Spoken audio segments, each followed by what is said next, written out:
நெல் விலை தொடர்பில் நேற்று ஹெட்டிப்பொலவில் நடைபெற்ற நிகழ்வொன்றில் விவசாய பிரதியமைச்சர் நாமல் கருணாரத்ன கருத்து வெளியிட்டார்.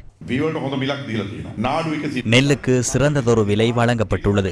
நாடு 120 ரூபாய், சம்பா 125 ரூபாய், கீரி சம்பா 132 ரூபாய். உலர்ந்த நெல் என்பது 114% வரை ஈரப்பதம் நீக்கப்பட்ட நெல்லாகும்.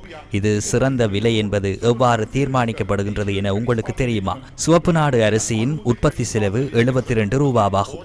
72 ரூபாய் உற்பத்தி செலவினை ஏற்ற விவசாயி 120 ரூபாவுக்கு விற்பனை செய்யும் போது வெள்ளை நாடு உற்பத்தி செய்வதற்கான செலவு 92 ரூபாவாகும். அதற்கான உழைப்பு உள்ளது. உர நிவாரணமும் இதற்குள் உள்ளடக்கப்படவில்லை. உர நிவாரணத்தை இதற்குள் உள்ளடக்கினார் உற்பத்தி செலவினை இதனை விட குறைக்க முடியும். அப்படியென்றால் விவசாயிக்கு லாபம் கிடைக்காது. உர நிவாரணத்தை இதற்குள் உள்ளடக்கவில்லை, நீக்கப்பட்டுள்ளது. 92 ரூபாவை உற்பத்தி செலவாக கொண்ட விவசாயி 1 கிலோ நெல்லை 120 ரூபாய்க்கு விற்பனை செய்யும் போது லாபம் கிடைக்கின்றது.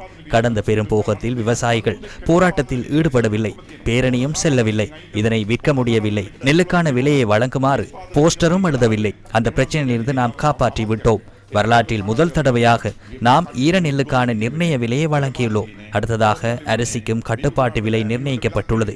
கட்டுப்பாட்டு விலையை விட 5% அதிகமாக அரிசியை விற்பனை செய்ய தயாராக வேண்டாம். அதற்கு எதிராக நாங்கள் கடுமையான நடவடிக்கை எடுத்து வருகின்றோம். நுகர்வோர், விவசாயி மற்றும் இடைத்தரகர் மூவரையும் நாம் பாதுகாக்க வேண்டும்.